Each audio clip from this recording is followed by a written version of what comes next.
Vigiai, pois, porque não sabeis a que hora há de vir o vosso Senhor. Mas considerai isto: se o pai de família soubesse a que vigília da noite havia de vir o ladrão, vigiaria e não deixaria minar a sua casa. Por isso estáis vós apercebidos também, porque o Filho do Homem há de vir a hora em que não penseis. Quem é, pois, o servo fiel e prudente que o Senhor constituiu sobre a sua casa, para dar sustento ao seu tempo? Bem-aventurado aquele servo que o Senhor, quando vier, achar servindo assim. Deus seja louvado pela sua palavra. Deixe-me ver se eu consigo jogar aqui para o slide lá, aquilo que tem que ir só para o slide. Nós vamos pensar um pouquinho hoje de manhã sobre juízos vindouros. Já passou pela sua cabeça a pergunta por que parece que as coisas estão acontecendo, tanta violência, tanta maldade, tanta dificuldade, tanta agonia aí que nós temos vivido no nosso planeta, no nosso mundo, tanto assalto, tantas catástrofes, especialmente envolvendo o ser humano, tanta proliferação de doenças, tanta gente sofrendo. Já passou pela sua cabeça por que parece que Deus não está fazendo nada? Você já parou para pensar nisso? Cada dia que a gente amanhece, cada dia que a gente acorda, a gente ouve barbaridades. Eu vi ontem uma reportagem de um estuprador que foi preso, e aí a grande pergunta do delegado: por que as vítimas dele são só crianças e adolescentes? E ele friamente disse assim: porque o meu prazer, a minha glória está em violar crianças e adolescentes. Esse é o meu prazer. Essa é a minha razão de existir. Gente, isso é muito triste. Isso é muita violência, especialmente para uma família que tem uma criança violentada, né? Então, aparentemente, nós vivemos um período que às vezes a gente se pergunta assim, por que Deus está permitindo isso acontecer? Será que ele realmente não está percebendo isso? Será que ele não vai fazer nada? Bem, eu quero dizer para você não pensar assim, porque o Senhor, diz a palavra dele, tem os seus olhos em todo lugar, a contemplar os maus e os bons. Os olhos do Senhor estão contemplando tudo isso. Você acha que Deus está feliz por ver isso aí? É claro que não. No entanto, Deus é organizado. Deus tem ordem na sua criação, inclusive no tempo da sua criação. Então, ele mesmo diz em Eclesiastes que há tempo para todo propósito debaixo do céu. Há tempo de plantar, há tempo de colher, há tempo de espalhar pedras, há tempo de ajuntar pedras, né? Há tempo de nascer e tempo de morrer, há tempo para tudo. Nem sempre o nosso tempo é o tempo de Deus. Nem sempre é no nosso tempo que Deus intervém. Por vezes, nosso tempo nada tem a ver com o tempo dele. Mas é fato. Ele não está alheio a tudo que está acontecendo. E também não está deixando de agir. Você só não está percebendo. Mas ele está agindo.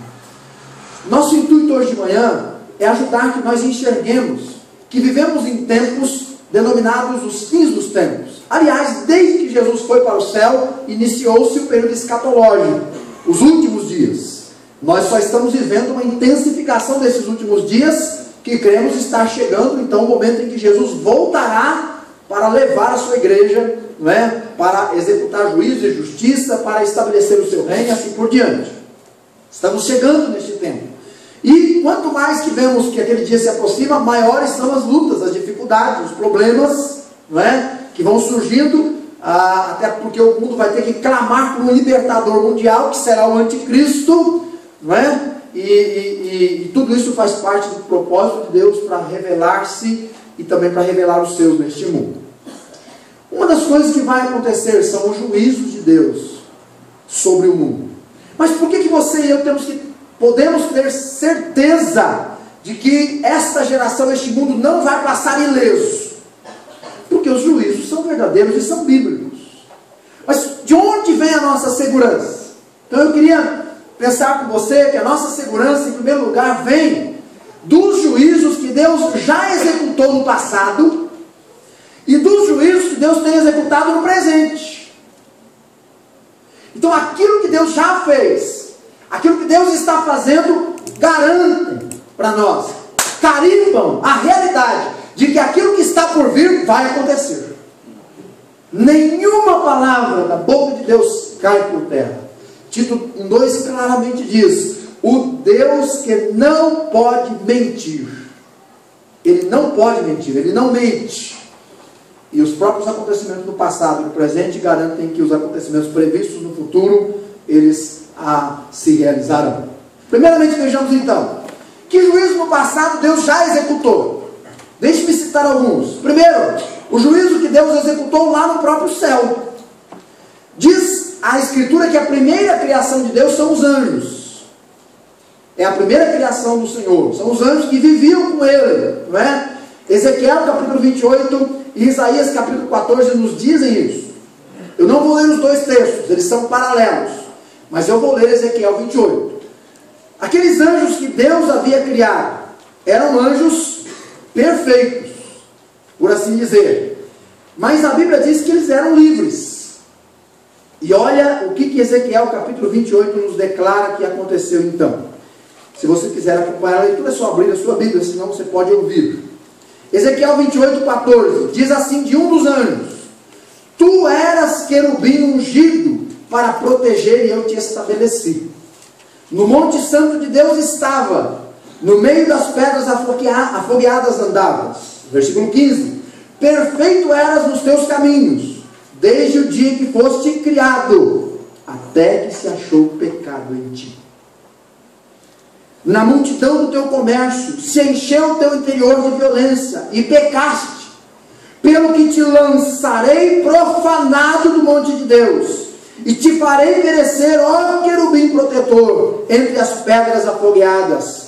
Elevou-se o teu coração por causa da tua formosura, corrompeste a tua sabedoria por causa do teu resplendor. Por terra te lancei, diante dos reis te pus, para que olhem para ti. Pela multidão das tuas iniquidades, pela injustiça do teu comércio, profanaste os teus santuários. Eu, pois, fiz sair do meio de ti um fogo que te consumiu a ti, e te tornei em cinza sobre a terra aos olhos de todos os que te veem. Esse é um dos textos mais difíceis de interpretação das Escrituras. E dentro do princípio de escatologia, existem certas passagens que têm uma dupla interpretação, e esta é uma delas. Porque ela se refere tanto à realidade da existência de um rei da cidade de Tiro, que foi uma cidade que deixou de existir por causa de sua rebelião contra Deus, mas ele também traspassa a realidade do rei de Tiro. Ele nos apresenta um personagem muito além de Tiro, que é justamente Lúcifer, o anjo, uma das criaturas de Deus que se rebelou contra Deus no céu, e Deus julgou. Diz a Escritura que Deus o julgou e o lançou fora, lançou ele por terra, literalmente, não é? Jogou ele de lá, expulsou ele de lá e o condenou. E você sabe então, realmente no livro de Apocalipse está escrito no capítulo 20, 21, 22, que ele, juntamente com a besta e o falso profeta, tem a sentença destinada ao inferno. Aliás, a Bíblia diz que o inferno foi criado para o diabo e os seus anjos. Então Deus já julgou, Deus cumpriu a sua palavra. Um segundo julgamento, lá no Jardim do Éden, capítulo de número 3, Deus havia criado o homem e mulher. Foi essa a criação de Deus, não tem terceira criação, não tem gêneros, é homem e mulher. Foi assim que Deus fez. E Deus chamou Adão e deu uma ordem para ele: olha, Adão, tudo que eu fiz é para você usufruir, mas da árvore do conhecimento do bem e do mal você não vai comer. Por quê? Porque no dia que dela comer, você vai morrer.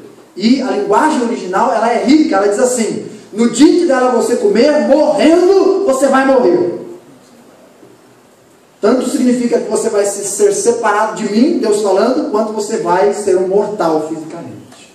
Morrendo, morrerás. Você sabe a história, no capítulo 3, que Eva foi tentada e cedeu, E ela pegou daquele fruto e deu ao seu marido, e ele também cedeu, ele comeu. Exatamente na hora, diz a Bíblia que os olhos se abriram, porque o pecado entrou, a maldade passou a habitar. O mal que habita em todos nós habitou primeiro lá em Adão, lá em Eva. E eles que tinham uma comunhão íntima com o Senhor, que tinham Deus como Criador, que andavam com Ele pelo jardim todos os dias, tinham intimidade com Deus, eles que estavam ali, de repente começaram a ter medo de Deus. Você já viu uma criança quando faz arte e o pai chega em casa? O que ela faz? Tenta esconder de todo jeito, né? Não precisa ser criança não. Você já viu, quem tem cachorro em casa sabe disso. Você deixou o saco de lixo lá, ele bagunçou o saco de lixo, você chega em casa e ele nem late. É o efeito compulsório do pecado. Né? E aí você começa a falar com o bicho e ele fica ali constrangido. Claro que ele não está entendendo nada, né? Sei lá, até que ponto ele percebe alguma coisa, mas o ser humano percebe.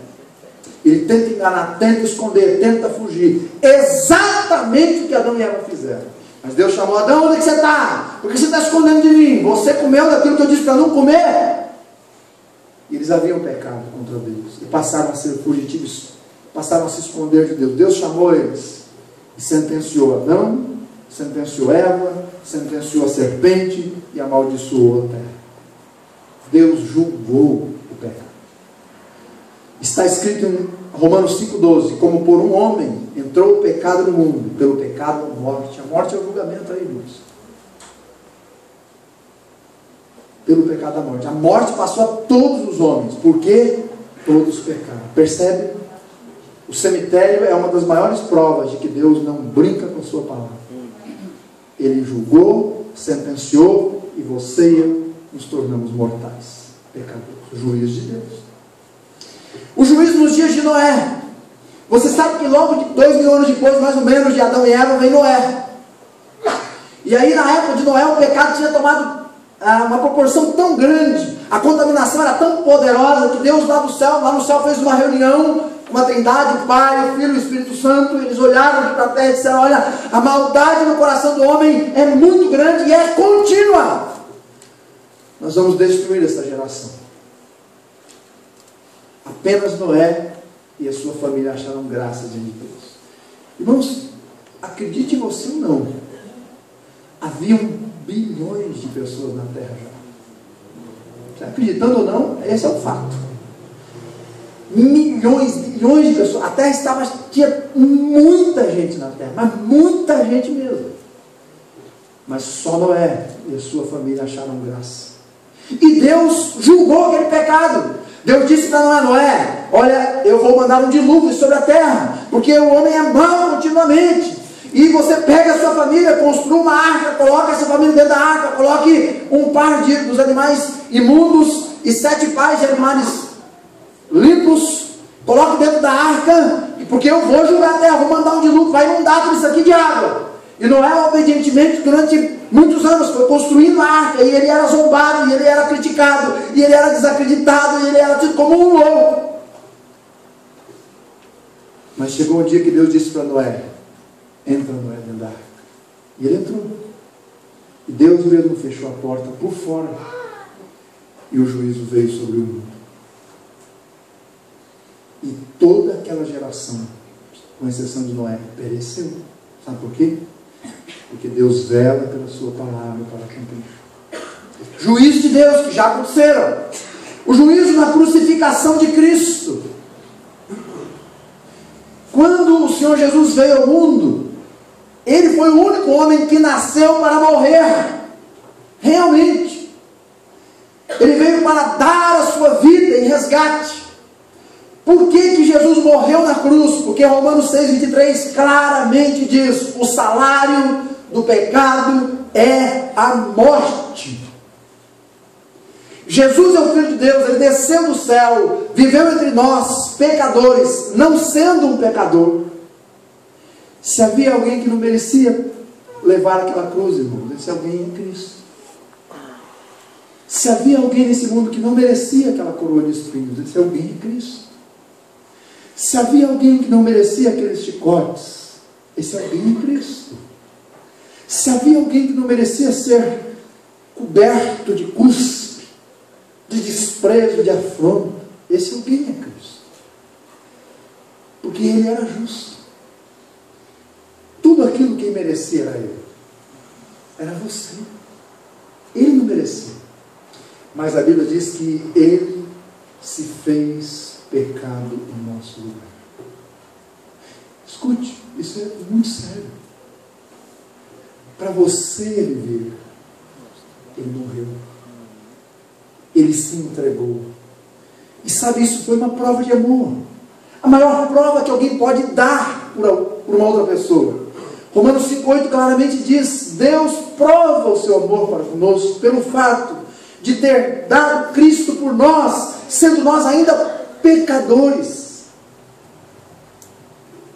Ele não merecia, mas a Bíblia diz que Deus tinha que julgar o pecado para ter esperança de salvação, para ter oportunidade de salvação. E o justo morreu no lugar dos injustos.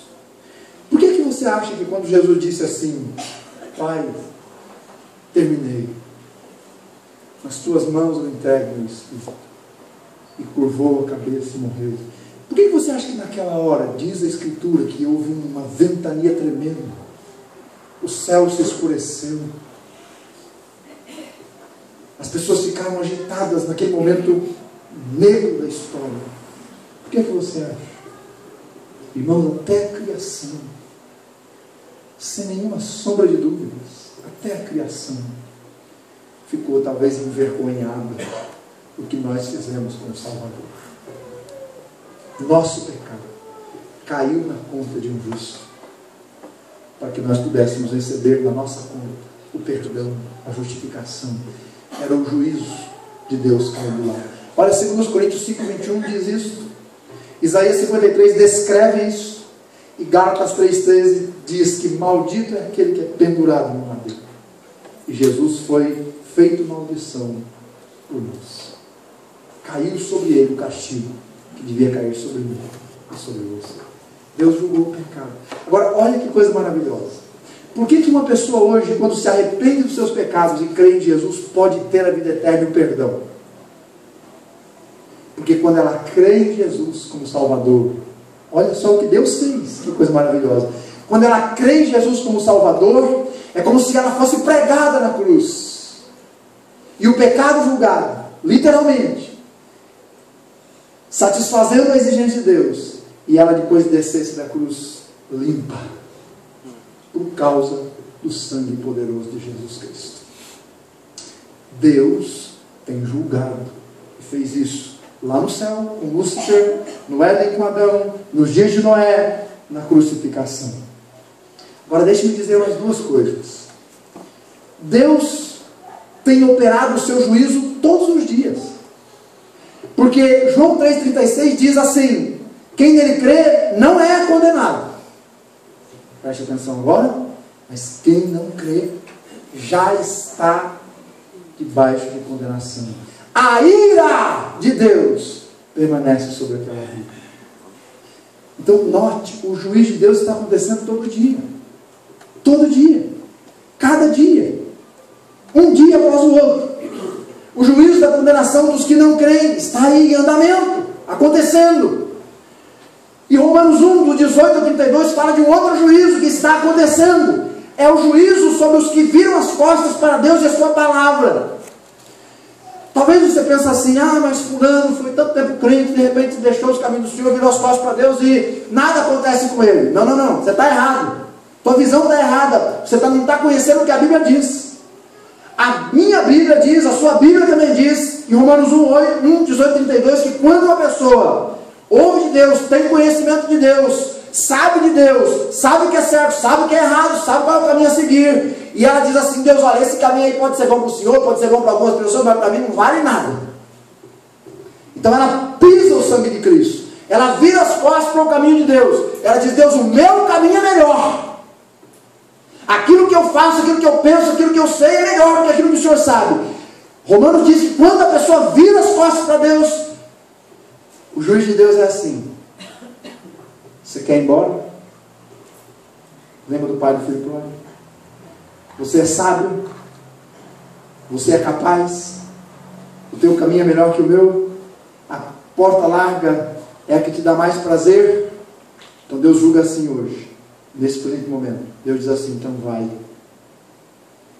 vai e lameie-se, deite e role no pecado, e colha na sua vida os frutos dessa escolha.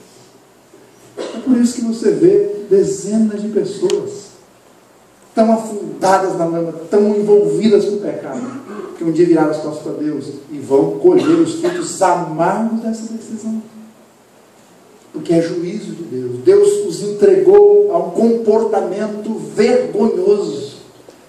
E aí eles vão praticar todo tipo de coisa que você pode imaginar. Mas isso já é julgamento de Deus.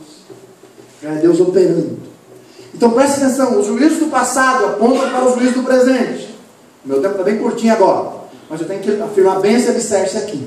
Então Deus já julgou lá no céu, Lúcifer. Deus já julgou no Éden. Deus já julgou no dia de Noé. Deus já julgou na crucificação. Deus tem colocado debaixo de juízos que não creem. E aqueles que viram as costas para Ele, Ele está julgando todos os dias. Deus está fazendo isso. A palavra dele não cai por terra. E porque não cai por terra, então você tem que olhar para aquilo que está por vir e olhar com expectativa de que vai acontecer.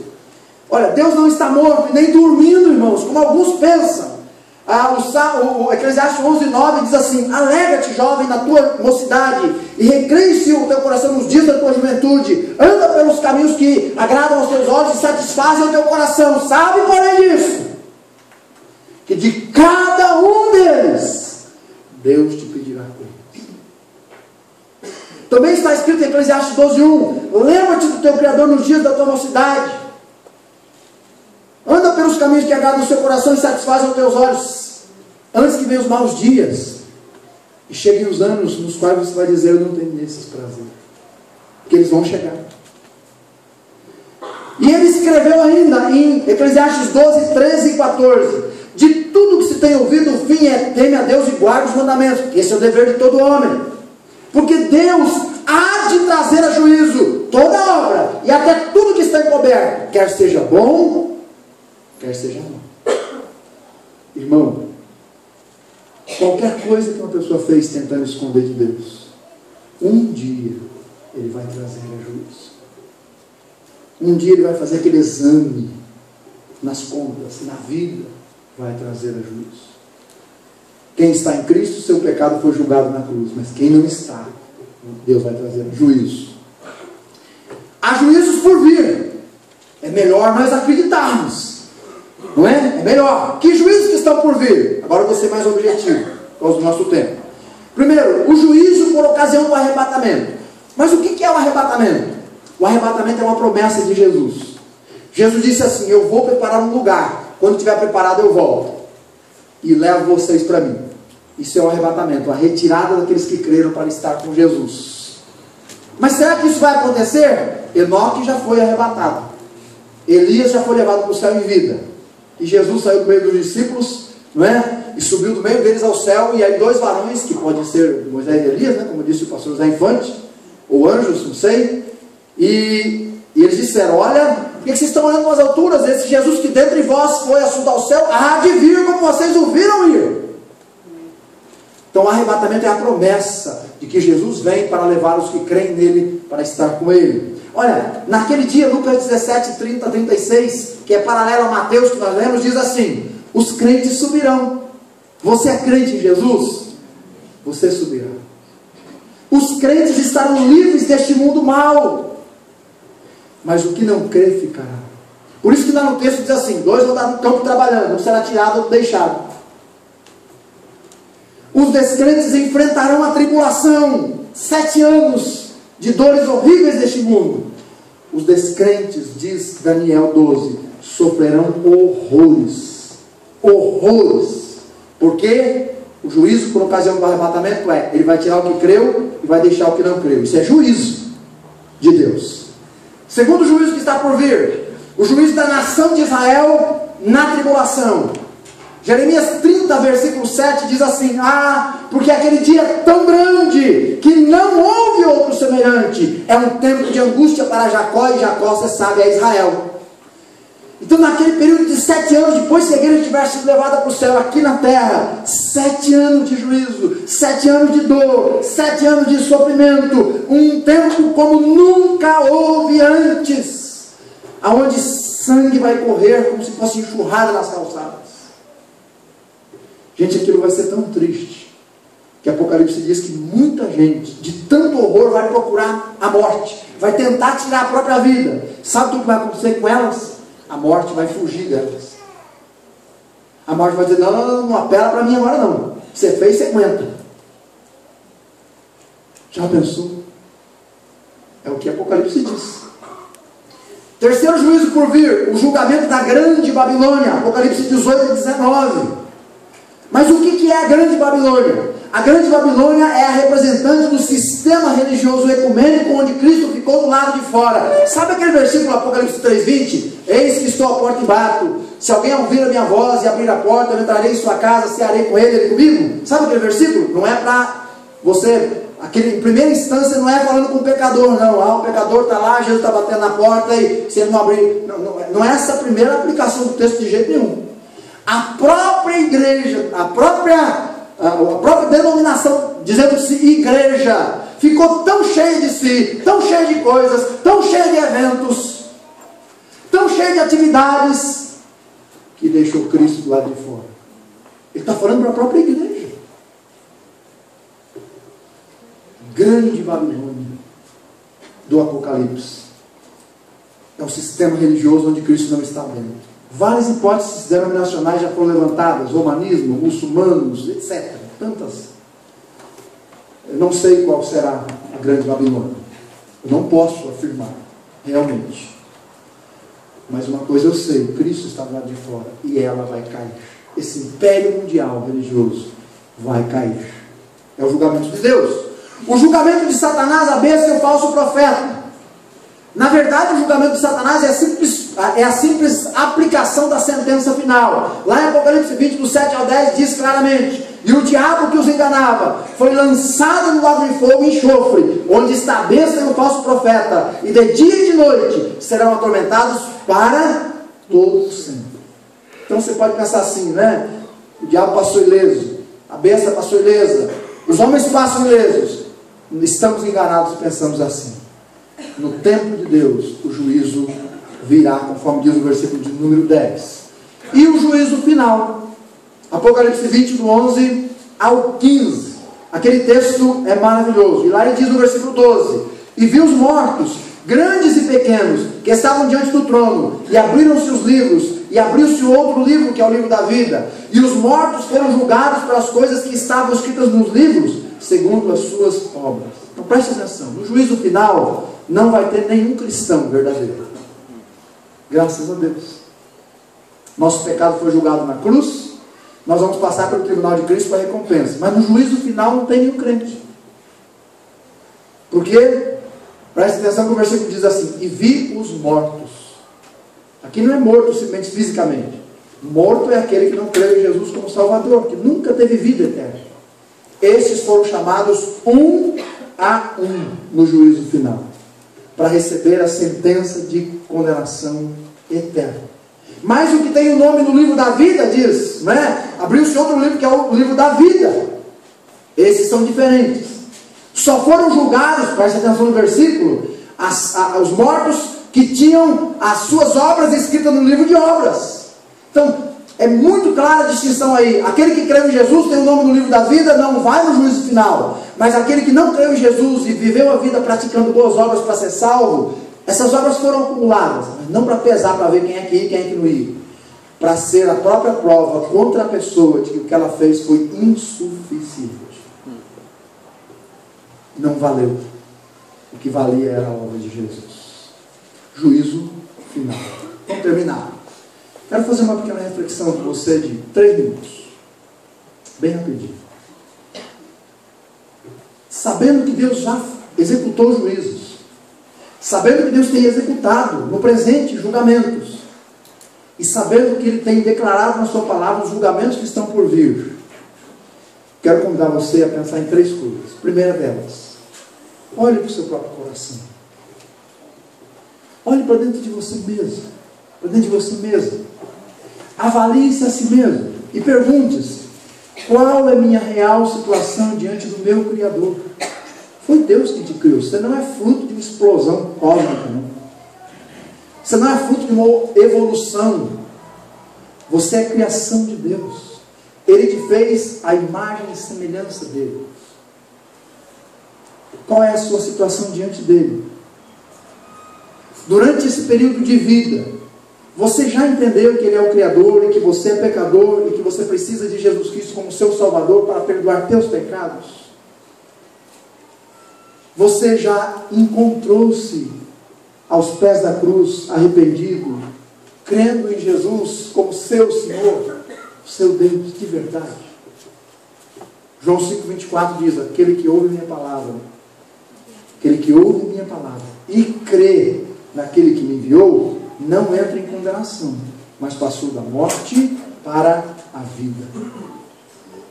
Então pense, os juízos vindouros estão aí. Pode começar hoje, inclusive, o arrebatamento. Pode acontecer hoje. Se você não é salvo, não crê em Jesus, você não vai subir e vai ficar aqui provar o juízo de Deus nesse mundo.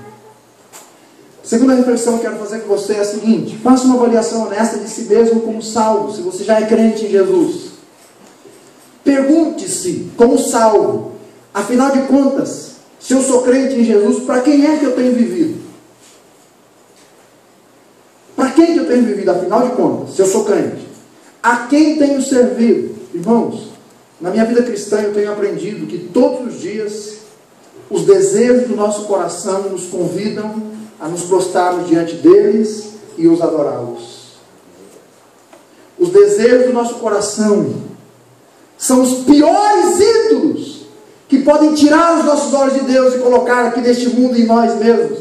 Todos os dias nossos desejos nos convidam a prazeres que estão nesse mundo e passam, que desagradam a Deus. E tantas vezes eu já me peguei, e eu garanto que você também se pegou prostrado diante dos seus desejos, de fazer o que não devia, mas que seu corpo queria, e você cedeu. Sabe, em Gênesis capítulo 4, versículo 7, diz assim: se fizeres bem, não é certo que serás aceito, mas se você fizeres o mal, preste atenção agora, o seu desejo será contra ti. Os seus desejos serão contra você, mas a você cumpre não adorá-los, ou seja, dominá-los, dizer não para eles e sim para as coisas de Deus. Por que você acha que tem muita gente viciada na droga? Por que você acha que tem muita gente viciada na prostituição, na pornografia? Por que você acha que tem muita gente viciada em tantas coisas? Porque um dia decidiu se dobrar diante dos seus desejos e não diante de Deus. Pior idolatria que existe é o próprio desejo do coração que a pessoa acaba satisfazendo. Isso gera tanta destruição. Então se pergunte: quem é que eu estou servindo? Talvez seu desejo seja a sua casa, e você é apaixonado pela casa que tem, e você gasta tanto tempo ali. Sei lá, quantas coisas podem ser, não? Pergunte-se: a quem tenho servido? Estou cumprindo a minha missão? Tenho sido um discípulo que tem agradado o Senhor? Tenho cumprido Mateus 28, 19 e 20, que disse: ide. Jesus disse aos discípulos, ide, fazer discípulos de todas as nações, batizando-os em nome do Pai, do Filho e do Espírito Santo, ensinando-as a guardar todas as coisas que eu vos tenho mandado, e eis que eu estou convosco todos os dias até a consumação dos séculos. Nossa missão, irmãos. Sabe, quando eu leio Mateus 9, 37, 38, Jesus disse: a seara na verdade é grande, os ceifeiros são poucos, rogue ao Senhor da seara que mande obreiro para a sua seara. Eu me sinto culpado quando eu leio aquele versículo. Sabe por quê? Porque eu posso contar, talvez nas palmas das minhas mãos, às vezes, nesse ano que eu gastei meio dia jejuando em prol de Deus mandar obreiros para a sua seara. A verdade é que nem oramos muitas vezes para Deus levantar obreiros, e cada vez que passa, menos gente está servindo ao Senhor. E eu me sinto culpado, porque eu vejo que a culpa é minha. Deus não está mandando porque estamos orando pouco. Talvez comece em mim o problema. Faça uma avaliação dessa. Ainda dá tempo de mudar. Em último lugar, tome uma decisão enquanto há tempo. Acerte a sua vida com Deus. Volte ao primeiro amor. Deseje amar ao Senhor e ser um cristão fiel. Decida dar o seu melhor para o reino de Deus. Porque se você tomar uma decisão, vai acontecer com você o que aconteceu com os ninivitas em Jonas 3, do 1 ao 10. Diz que Jonas pregou a mensagem dura. Ó, se vocês, em 40 dias Nínive será destruído. Essa palavra caiu lá no ouvido do rei, no ouvido dos súditos, de toda a população. O rei disse assim: gente, levantem-se todos. Está proclamado um jejum. Ninguém vai comer e beber durante os próximos dias. E nós vamos nos humilhar. E nós vamos nos prostrar no pó e na cinza. Diz o texto que o rei tirou suas vestes reais, vestiu-se de saco, jogou cinza sobre a sua cabeça e sentou na terra. Ele e todo o seu reino. E eles ficaram ali, lamentando e chorando os seus pecados. Eles ficaram ali voltando-se para Deus, procurando a glória de Deus. E eles disseram: quem sabe, se Deus vê a nossa situação e tem compaixão de nós e não faça cair sobre nós o que Ele prometeu que faria. Quem sabe se Ele perdoa o nosso pecado. O texto é maravilhoso porque diz que Deus viu do céu aquela situação. E Deus mudou de pensamento, disse: não vou destruir ninguém. Eu vou perdoar. Eu vou sarar o coração desse povo. E o maior avivamento que pode acontecer numa nação toda aconteceu ali. Deus deu perdão a um povo que se humilhou. Diante do juízo por vir, por gentileza, faça uma reflexão. Ainda dá tempo de mudar. Dá tempo de voltar ao primeiro amor, às primeiras obras. Dá tempo de voltar a ser o que Deus quer que você seja. Dá tempo de buscar o Senhor ainda. Hoje ainda dá. Amanhã é um outro dia. Eu não sei se dá mais tempo. Vamos orar.